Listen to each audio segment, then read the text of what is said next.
today's video is going to be all about self-harm alternatives, and I thought I'd do this video today because I spoke about self-harm on a number of levels, and obviously this channel is devoted, well not completely, but it's devoted to mental health awareness and stuff like that, and it's kind of daunted on me that whereas I've been talking about self-harm, I don't think I've been talking about the alternatives as much.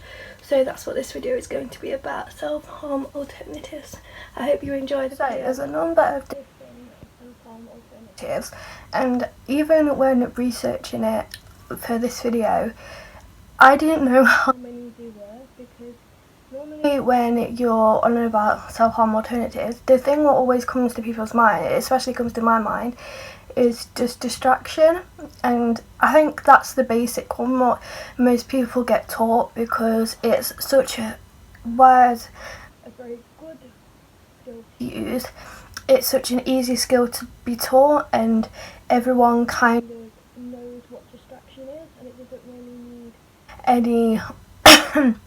any like explaining as some of the others.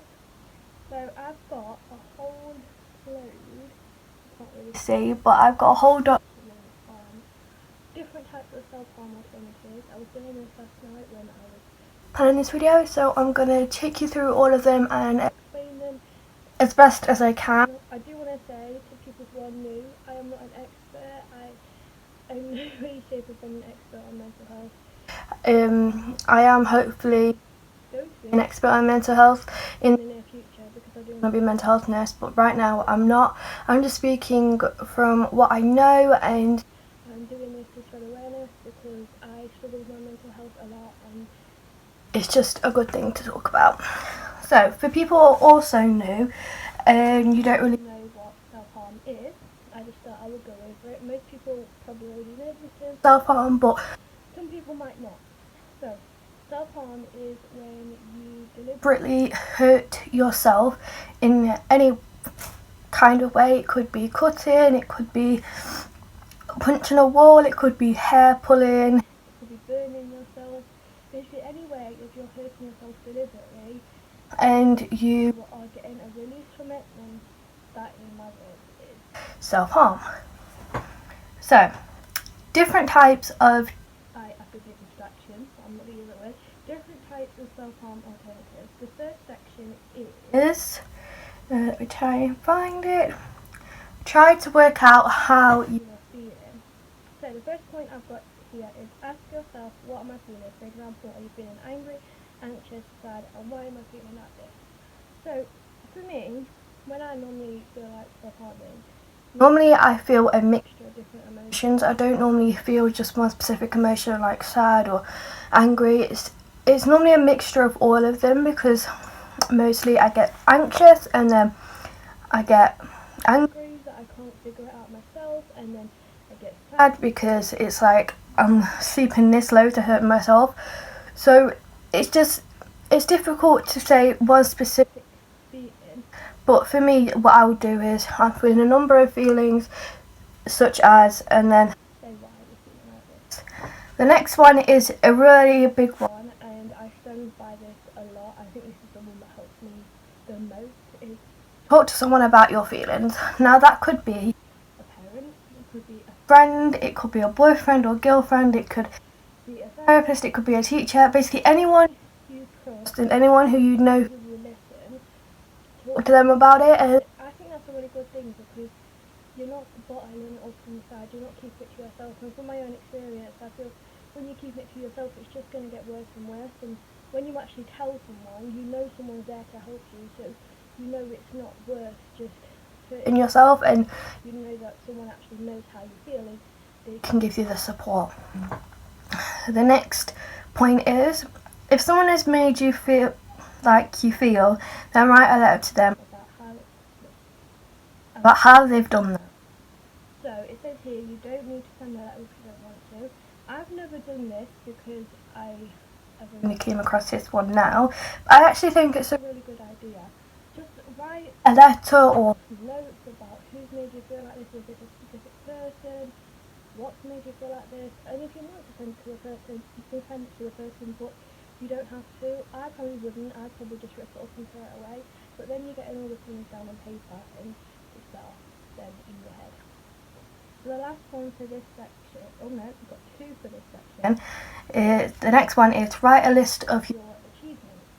And this can be tricky when you're feeling like you're feeling, because you don't want to think about the achievements, you just want to think of all the negatives, and it's easier to list the negatives than it is to list the positives. But if you really think about it, you have a lot of positives, like you may be good at art, or you may be good at helping people, you may be good at, I don't know, you may be a good friend, you're a good family member, there's a lot of positive things. Obviously they'll be different to each individual, and I don't know you all completely, but I do know that you're all strong, and if you're watching this and you want to self-harm, you don't have to. It's not the only way out. So this is the last one for this section. Write a letter to yourself. For example, I'm proud of myself because. Now this is like the achievements one, because it is very difficult to, because like I said a minute ago, you don't want to be thinking of the positives when you are thinking about the negatives. But it is good as well to write down why you're proud of yourself, because then you'll think positively and you won't think that you have to self-harm. You'll think, oh hang on, I've done all these things, I'm a good person, I don't have to do this to myself. So the next section is comfort yourself. I'm going to go through these quickly and explain them all because they're all tied into one.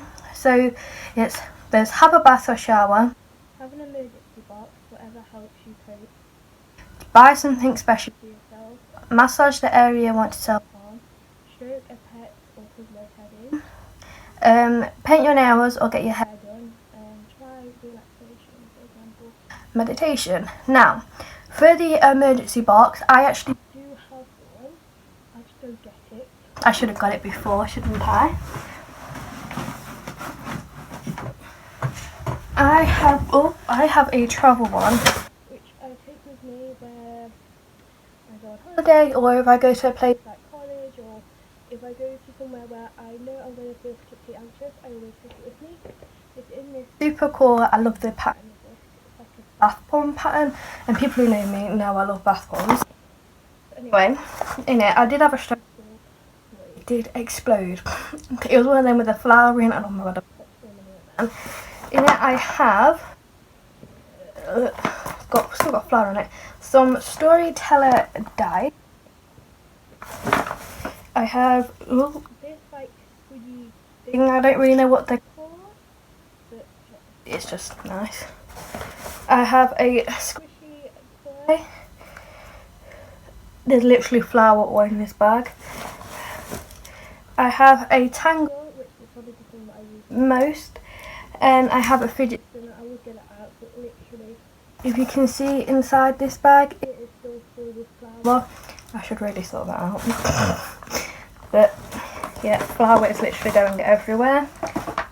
Ugh. So yeah, they're the comfort yourself. I think for me, the best ones out there is probably the emergency box. I think everyone should make those if they're struggling with mental health. Probably. Buy something special for yourself is good, but when people think about this, they always think it has to be something really, really expensive, like a top or a pair of clothing or jewellery, but it can just be like a piece of chocolate or like, I don't know, a bath bomb or like hand cream or something like that. Just something, like if you want it to be expensive and you have the money, then yeah, go ahead, but it doesn't have to be that expensive. So I think they're the best ones there. So let it out physically is the next section, and the stuff we're in this section is scream as loud as you can. Now obviously you can't do that if it's at night time, like mostly for me the urges I get are at night time, so for me I won't be able to do that. But if you do get your urges in the daytime, then if you feel like screaming to let it out, especially if you feel angry or frustrated, then by all means scream to let it out. Hit a cushion. Now this is a very, very good one, and one which is really, really helpful because you want to get the pain out somewhere. I know obviously when you're going to self-harm, the most of it is the pain, because you turn the emotional pain into physical pain. If you hit a cushion or a pillow, then you're still letting out that pain, but it's not going to leave any internal, like, it's not going to leave any damage, and it's not going to hurt as much. It's just letting out that pain. Squeeze a stress ball. Now that's a good one, but do be aware, if you squeeze a stress ball with flour, like I just said, it will pop, and the flour will go everywhere, so just be careful with the flour stress ball. Squeeze ice really hard. That is another good one, because it is turning your temperature from hot to cold. Listen to music and dance. Now, you don't have to do it in front of people if you don't want to. You can just do it in your room. I would listen to music with a speaker, or what I find really helpful when I'm in a stressing place is listen to music from my headphones and just turning up the music like on full blast, so I'll block everything else out and I can hear some music. Draw in the place you want to self-harm with red pen. Now, I've never actually tried this because I don't really feel like it's a kind of a good one, but some people have different opinions to me, so I thought I'll put it on here anyway.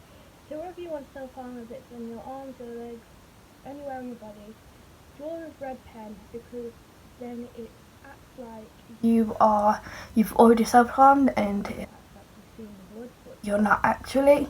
Like I said, I've never used that one, but you might find it helpful. Write positive words on yourself with a red marker pen. Now that ties in with the red pen.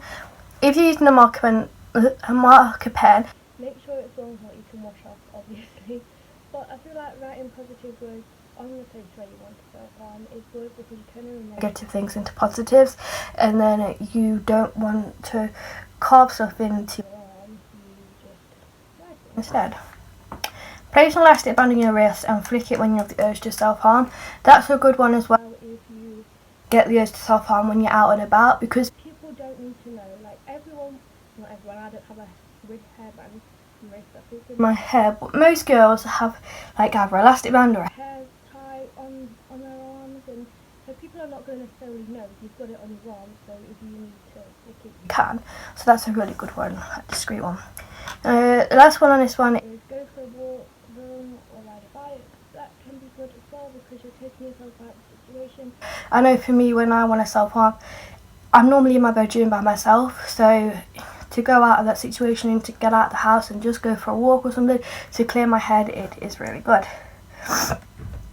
Now, the next section is reward yourself for not self-harming, and it says here, keep a chart and add a star for each day/hour that you've not self-harmed, and you can do that in any way you want really. You could get a chart and you could put it somewhere where everyone can see it, or you could just write it down in a notebook and have it personally for yourself, and if you want to show it for people, you can.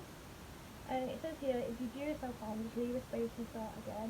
And I think that's a big thing, like, don't get too disappointed with yourself if you do self-harm. Obviously, I'm telling you, I'm not saying do self-harm, I'm saying don't self-harm. But if you do, just remember, you're not a disappointment. Like, you can start again. Like, you can start to, like, the process of stopping self-harming again. It's not the end of the world. So, now, to the last one, the one which everybody knows is the section of distracting yourself. I'm going to go through these quickly again. Watch TV, a DVD, or play a video game, message or ring a friend, talk to someone about how you feel. Instead, that is the big one. Learn a new skill, for example, juggling, knitting, or sewing. Have a skill out of your own thing, for example, tidy your bedroom, sort out the things which you haven't seen for a while. You might brings back some happy memories. Baking, crafts, or listen to music. Like I say, that's another one which really helps me. So, that is it. That's all the distractions. I keep saying distraction. That's all the self-harm alternatives that I could find. I really hope you enjoyed this video. If you did, please give it a thumbs up and comment down below. And I'll see you in the next one. Bye.